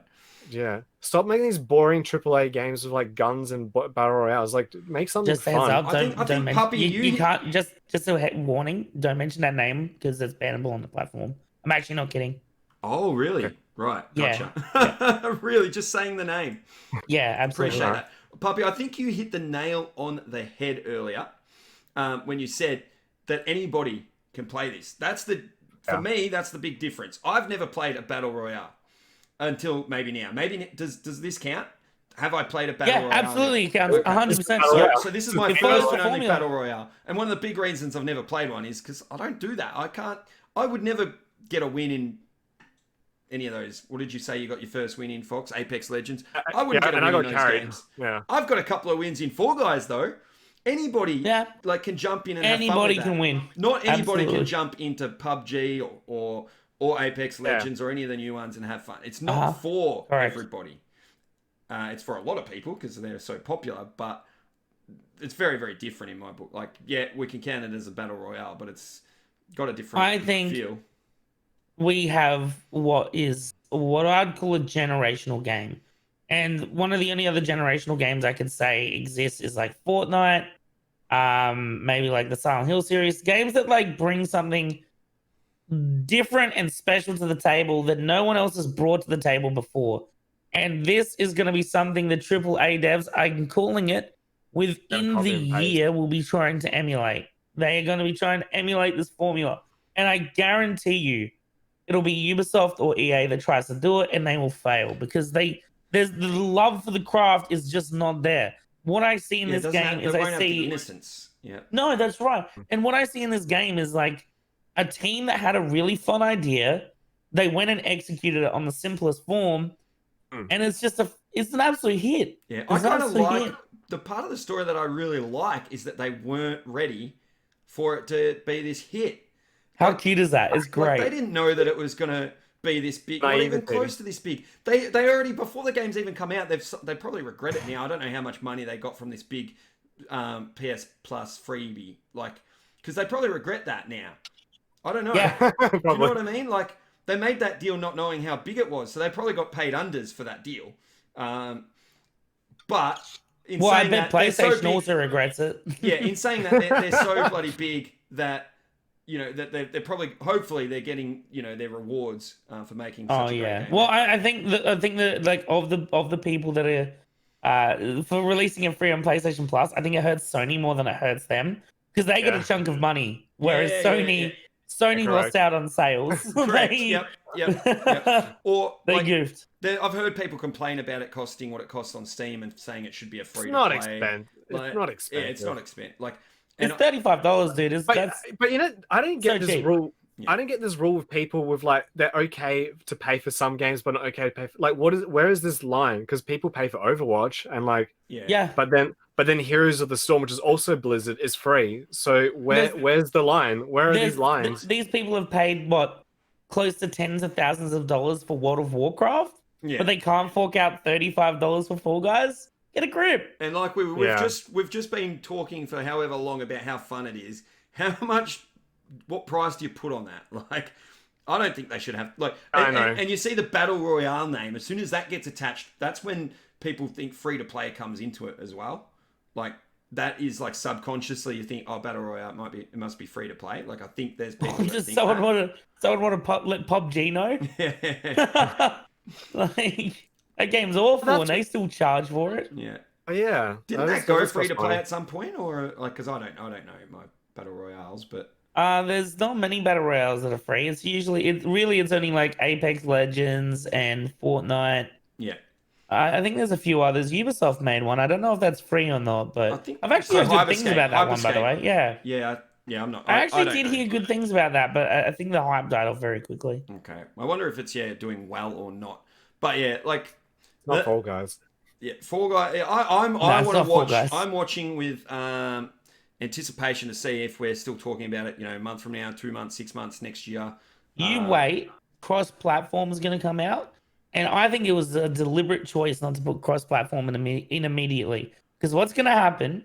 They'd have even more server issues if they did that from the start. Oh, anyway. Well, they would, and so they probably wanted to like let it settle in first. Yeah. But it's going to breathe life into the game again as well. As soon as it starts to maybe get a little bit stale, they're going to announce cross-platform, and everyone's going to play it again. And they're bringing more modes, and and they have talked about the last week or so about it coming to Xbox and Switch as well. So yeah, I hope. I'm not sitting here saying I'm interested because I think it's going to fail. I hope it just keeps going. Like I said before, well done to the developers. Like you said, it's cute that they didn't know.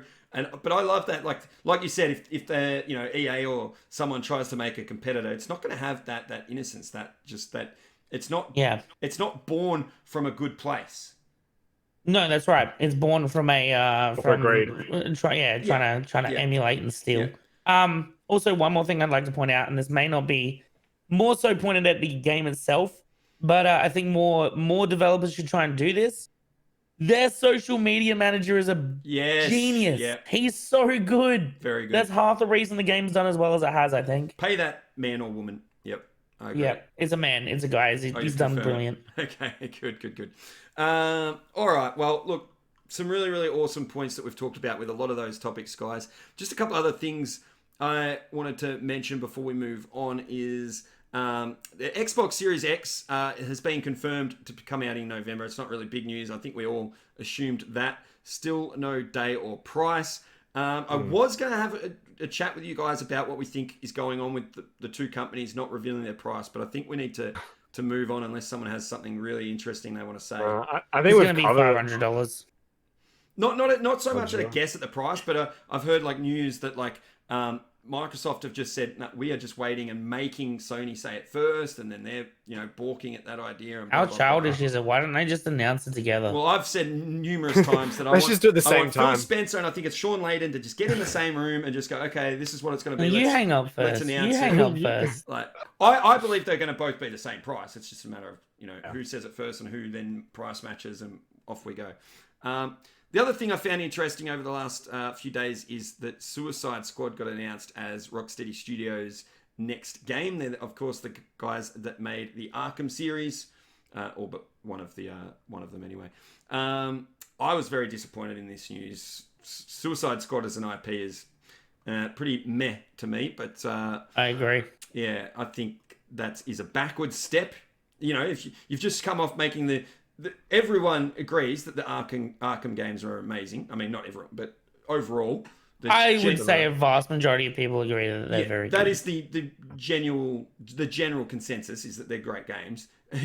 You go from Batman, one of the best, unless you're a Steam user who was trying to play Arkham Knight on the release in 2015. Ooh. In which case, you probably have a few things to say about Rocksteady, but that's okay. Yeah, that's all right. But I feel like it's a backward step. You don't want to make a backward step after that. Like, it's a backward step to go from Batman to Suicide Squad, even though it's in the same universe. Anyway.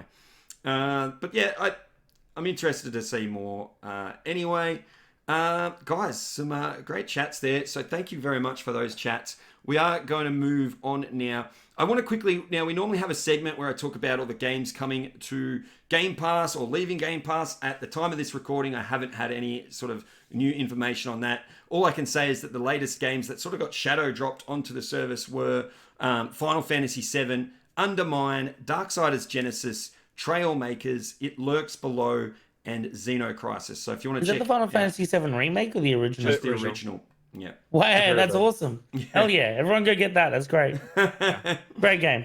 Did that one, don't play the remake.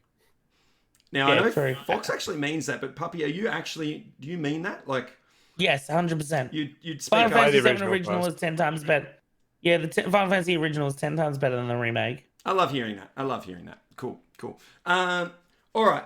Moving on, guys. It is now time for the Army email section. This is where patrons on patreon.com/AussieGamer17 submit emails or questions. I take a look at them and we can discuss them here on the show. I got this one at late notice, guys, but I thought we'd have a quick chat about it. And I did message you about it before the show, so hopefully you might have an answer. I'm not sure that I do, but the question is from Jarvis Sensei. And she asks, I have a question for you. Which game from the PS3, Xbox 360 era do you think deserves more attention and why? Do one of you have an answer that you can go with? Yeah, sure. Go for it. So pretty much everything made by Platinum Games in that decade, in that console, and everything made by Grasshopper Manufacturer. There you go, done. There you go, Jarvis. Name some of the games. Name some of the games for me. But look, the biggest one, and every single I've never not seen this game ever covered up. Yeah, everyone knows it's one of my most favorite games ever made. It's my hardest platinum, or one of my hardest platinums as well. Starts with a V, ends with an Anguish. One of the best games ever made. Vanquish. It is a piece of art. My man, preach. Like I've Vanquish never seen. Is so good. I've never not seen one YouTube article that talks about top 10 underrated games from the 360 PS3 era. Always Vanquish, always gets mentioned no matter what. It's always like number 1 or number 2. It is like, I'm glad Bayonetta was also another Platinum Games, but Bayonetta sold pretty decently. But yeah, Nintendo had to pay for number 2, so it didn't do that well, but it's still a good game. But Vanquish is just like people say third-person shooters and Gears of War is boring. Just play Vanquish. That's how you make a third-person shooter. It is just like so ridiculous. It's what happens when you combine boring American, I'm an American, I use a gun to solve my problems, and then combined with Japanese cheese. It is just so much fun. Has so many cool mechanics. It's so much cheese. Am I just in the wrong circles? Because I feel like everyone already knows that about Vanquish. Like that is no. Nah, it's very, very underrated. So one of my favorite groups over on YouTube is Easy Allies. I watch them all the time, and they've got a guy on there that talks about Vanquish all the time. He loves the game. So the reason why people talk about it is because no one plays it, and we want to knock that nail. You know how people, you know what? When people complaining that Cyberpunk got delayed, you know what they could have done? They could have gone to the EB Games or GameSpot or whatever, picked up here it is. I've got it right in front of me. The Bayonetta Vanquish double pack, 2 excellent games for the price of one, $50. Right there, 2 pieces of art on 1 disc. Get this. Stop crying about your games. Looks like it's still in its wrapper. Have you not played it? No, it did. He's lying to us, guys. He's lying. He hasn't even played it. Just kidding. Yeah, but let's just say when I played Bayonetta, let's just talk about views here. When I played Bayonetta, I had so many views. When I played Vanquish, I had so many less. So it still does not have enough respect yet. Yeah, fair enough. Puppy, do you have an answer? Alan Wake. Ooh. Yeah, Alan Wake. Ooh. I like the Alan answer. Wake deserves far more attention than what it got. Yeah, it deserves It deserves a true sequel. That's what I was about to say. Yeah, you're right. It deserves a true sequel. As one of my favorite narrative-based games of all time. Alan Wake is an experience more than a game. It's so good. Have you played Control, Puppy? I haven't played Control. I need to. But my favorite band actually does a cameo. So you know that they just announced Control. Remedy just announced the new DLC for Control that comes out. Either has just or is about to come out. Is Alan Wake DLC? Ooh, really? Yes, yes. And I do recommend. I recommend playing Control. Great game. Now this is a tactic that a lot of game companies use this tactic. Yeah. I'm wondering if this is a way for them to bring relevance to the title again in order to set up a new game. Do you know I've been thinking that about Splinter Cell for years now, though. Yeah, Splinter Cell keeps showing up in all different things, and I keep going, yes, we're going to get a new Splinter Cell game, and then it just never comes. But dude, I'm the same with Silent Hill. I see it everywhere. Dead by Daylight released a Silent Hill skin. I'm like, maybe, and then no. Dead by boredom. No. It is boring. Yeah. But yeah, so that is coming out soon. I almost put that in the news segment, but yeah, Alan Wake DLC for Control is coming. He was mentioned in like something like you might pick up a note or something in the normal game, and it mentioned a writer, blah blah blah, and now they're piecing that all together, and it's going to be Alan Wake. So I definitely, that's awesome. I recommend. Time for me to play Control. Yeah, I had a lot of fun with Control. My answer on this was going to be like, I kind of agree with your answers, but I also think both of those games are already in the forefront of my mind. So to me, that says they've had enough attention, because my answer was going to be like, I don't want to look back and give more attention to those old games. I like looking forward to games, but so I didn't really have an answer. I'm sorry, Jarvis, don't hate me, but I do like both of your answers. So yeah, but like my issue with that argument there, Aussie, is this comes back to the stage where people always want to play the new stuff. And there's just so many classic games that are just way better than stuff that comes out today. Yep. Like, Ozzy, you said Gears of War 5 is boring. You didn't like it. Yep. Vanquish is better than Gears of War 4 and 5. And it still hasn't sold. Yeah, but I played Vanquish. So did you? Okay. Yeah, I played it. Like, it's like I agree. There's heaps of games that I probably didn't get to that I should have, and then they probably do deserve more attention, but I don't know them to say them. And I agree, for people that don't play enough games and they only play the new great stuff, then great. But I've been playing games for 30 odd years. Like, I don't generally miss too many big good games. Like, it's the indies that probably deserve more attention, actually. Like something. But like, even like back to my point, like I said, Grasshopper Manufacture, they made Killer is Dead. Do you know that game, Aussie? No, don't know that game. Yeah, that was a really cool game. No one knows it. But yeah, that was an awesome game it was on 360 PS3. Lollipop Chainsaw was a bit more, most people know or kind of know. That's a great game. Yeah, Lollipop's great. And then you got like No More Heroes as well, which is on Wii, and then there was a PS3 version. There's a second No More Heroes on Wii. Really good game. Shadows of the Damned as well, which EA published, but another great game. Really good horror game as well. There's just so much stuff that just like that generation, I feel the PS3 360 generation. So I don't want to go back to the full story, but when the 360 PS3 generation came out, I thought most games were boring. They were okay. There was just cookie cutter. It was just clean. Everything was easy mode. Demon Souls came out, made hard games cool again. And then I was like, you know what? All right, Demon Souls is good. Let's just see if there's anything else good on PS3 and 360. And like for a long time, the Super Nintendo is my favorite console, along with the Game Boy Advance. And then when I started finding all these like these smaller games on the PS3 and 360 that came out and played them all, I was just like, you know what? I actually think like there's all these like great games. I actually think the PS3 and the 360 are actually like better consoles than what people give them credit to, just for some of the games. And there's all these like really cool 360 exclusives that no one really talks about either. Just trying to think. There's like what's it called? Project Sylphie. It was really cool. Lost Odyssey as well, which some people I like that game. Even some people to this day argue that Lost Odyssey is the true Final Fantasy 13. That's what Final Fantasy 13 should have been, not because it is the original team of Final Fantasy that made that game. So I'd agree. I actually agree with that sentiment. I think it's better than any of the other Final Fantasies since then. So yeah, it is. Lost Odyssey is great. So I don't know. Like until I couldn't believe the day I picked that up and it had 4 discs. It was crazy. Yeah, I've still got my copy as well. Yeah. But yeah, I still think until that generation, it's cool. Like I'm happy that when people did those remakes and releases, it gives, I guess, people an opportunity to replay the game again, because PS3 backwards compatibility was non-existent, and 360 is, at least is there. But yeah, if it gives like the developer a second chance to actually make money from a game that didn't get the money in sales, like that's what I'm okay. That's what I'm okay with a remaster, I guess. Yeah. And it's like you said before. You said you played a game that was 2 years old, and you weren't sure whether you should. Like, I'm all for playing a game.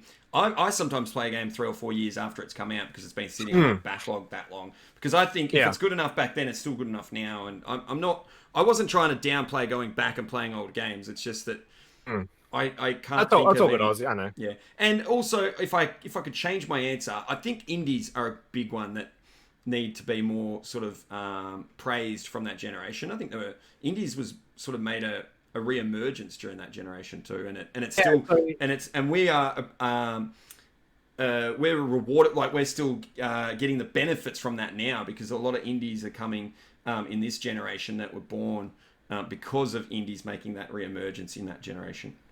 Right, so I've tried to look at the history of indies, and I think the first big indie was like Cave Story back in 2004, made by one Japanese guy. He published the whole game. You could download it for free. One of your favorite games, isn't it, Fox? Yeah, one of my. That's actually in the top 20 of that top 300 Not list. top 300, top 20. This one's in the top 20, and then I think Nintendo bought the rights to it, and they released on the Wii store. And then Steam made and there's like a HD version on Steam with the pixel art looks a bit more cleaner in that. And yeah, that was 2004. And then that's when people started going, okay, so one guy made this, cool. And then like I'll never forget looking at a magazine and seeing Braid for 360, and that sold so well as well. And I was like, what is this game? Like, it just looks so.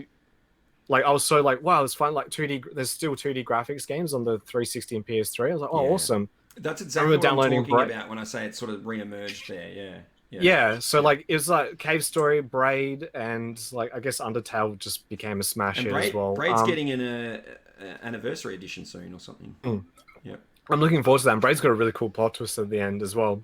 Cool. So definitely play it. Like it's a really, really good story. Very like hardcore puzzles as well. But yeah, I still think there's like a handful of indie games from like even like the last 5, 6, 7 years that still need that big push, like at least the painful RPG is probably the one I always think of the most, that it needs way more love out there. But I'm glad like stuff like Sayonara Wild Hearts was at least acknowledged at the Game Awards for best soundtrack, because that game is one of the best games I've played in my life. Well, I want to thank you, Jarvis, for sending in that question. Good question. So very, very much. That's a great question. Yep, generated a good little chat there, and I really appreciate that. So anyone over on my Patreon, if you want to send something in, head over there and send something in. One more game. The next episode. We're not quite done. Okay, Fox. All right, one more thing. One last game. Then we've got to move on. Yeah, this is the last thing. PS3 360 era. I think that's when JRPGs went downhill. But I think Residence of Fate is one of the only like still good PS3 JRPGs that is as good as like the golden age from the SNES and PS1 days. So chuck that in your list as well, Jarvis. All right. Done. Now, I also want to quickly thank Sammy B for paying forward her gift sub. So thank you so much for subscribing to the channel during the show, Sammy B. I don't think I have missed any others. Mrs. Lone Wolf, you can let me know if I have, and I'll try and get to that before we get to the end. But Puppy, I hope you're ready. This is a very important segment. This is Aussie's betting special. This is where we take a look at a few things with a bit of a fun twist and work out what we think is going to happen here. That was a really roundabout way of explaining it. Now, the current scores is Fox is on 4. A couple of our guests have got some points. We've got Duo on 1 and Reptar on 1. And me, I am still yet to score. I have not scored a point yet. Oof. Yep. Yeah. Oofs in the chat, boys. I will admit that majority of my predictions either have the number 17 in them for some reason, or some way of tying that number into it. So I don't take it too seriously, just in case you're wondering. All right. Isn't that what everyone says when they lose? Oh, I Yeah. wasn't You can go check the trying. tapes. Yeah. You can go check the tapes. And I'm going to do it again today. Well, let me just get my VCR, put a tape in. I'm going to do it again today. Now, last week, I said that when we next record the podcast, will we know the price and release date of either of the next-gen consoles? And for bonus points, if you say yes, what will the date and price be? Okay. Basically, Fox said no. Yep. He did cheat and then Yeah, predict no. the price and date as well, I think. And I said... Well, the question was no, and then if it does, I think so. That's why I just did the price. And anyway. I said yes because I wanted to get the number 17 into my prediction. I couldn't just say no. So I said yes, it'll come out on November 17, which I still might have that right. And I think maybe if down the track I get that right, I should still get a point, but we'll work that out later. So, of course, Fox won. I lost. So now Fox has 5 points and I'm still on 0 points. Puppy, here is your chance to get on the leaderboard and beat Fox, please. Please beat Fox, because I won't. The new Battletoads game comes out in less than a week on August 20th. What will the Metacritic score be for that game when we next record the podcast? I think this game's going to be average, and I'm going to give it an 80. Whoa. You have to... This is a surprise, and you have to hold up the number. Oh, I have to hold it? Yeah. Oh, God. I don't have any paper on me. I didn't write it down like that. Oh, I'm pretty sure I did tell you about this. You write on the chili. I don't have paper in my house, dude. When we hold it up, you say yours at the same time. I'll put it on my phone. Ooh, will this work on the camera? We'll try it. Oh, we'll see. I've got a mirror. Turn your brightness off. Oh, I think that's plus the I thing think do. your image is mirrored as well, but we'll work it out. It'll make sense. It is mirrored. Look, I'll read mine. I'll shout mine out. Okay, ready, set, go. 82. No way. You both 82. got 82. Well, You're kidding me. Look what I've got. 34. And guess why? Can anybody 2 guess times why? 17. Hey? 2 times 17. Correct. 2 times 17 equals 34. 17 Should've done 4 times the key 17. number. Why didn't you do 17 times 17? Plus, I think it'll be terrible. You think it's going to be that bad? Look, I have some bad feelings towards Battletoads because I don't think Metacritic's going to let it be rated that low. I think it's going to be an average game, and people are just going to be some people that drool out their mouths that like it. I am talking about the critic reviews though. Just let's make yeah. So my thing is, I don't honestly think it'll be this bad, but it's 2 times 17, and that's what I went for. I could have done 3 times 17. I don't care. Like I said, I don't take it seriously. Yes. my score is based upon. No, that's all good. My score is based on.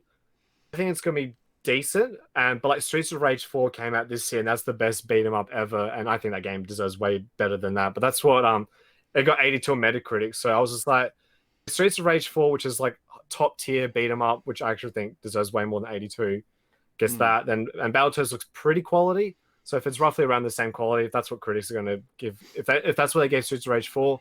That's probably going to give Battletoads probably about that 80 to 70 mark, I reckon. Even with my crappy prediction, I'm still playing it day one. And what I do like about it so far, watching the trailer, is it looks like a Saturday morning cartoon from when I was a kid. It does look cool. It looks like the Teenage Mutant Ninja Turtles from back then. It always gives me those vibes or whatever. But yeah.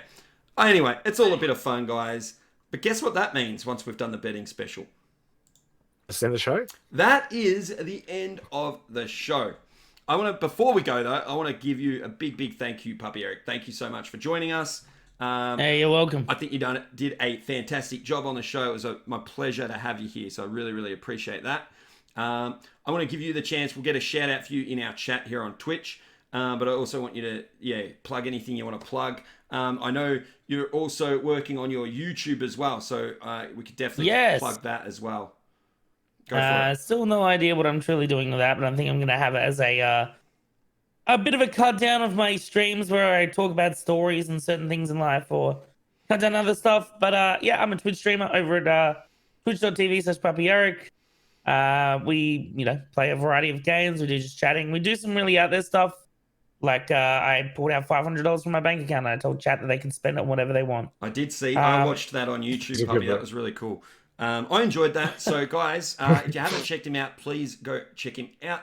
If you're watching this on YouTube, his information will be in the description down below. So make sure you go and check him out there as well. Twitch or YouTube, or both, please do. Fox, thanks again, mate. Anything you need to plug? Okay. No, just my usual, my Twitch channel, Fox Plays Official, and my social medias will be also in the links down below as well. They will indeed. And I am Aussie Gamer 17. You can find me at twitch.tv/Aussie Gamer 17 and Aussie Gamer 17 over on YouTube. I want to thank everybody that has watched the show, took part in the chat here today. Thank you very much for that. Thank you to all my patrons. Thank you to my guest, PappiEric. Thank you to my co-host, Fox. You guys have all been amazing. And that is it for the show. Join us on Twitch chat for the after show, guys. So make sure if you're watching this on YouTube, maybe you should come check it out on Twitch. All right, that's it. Bye, guys.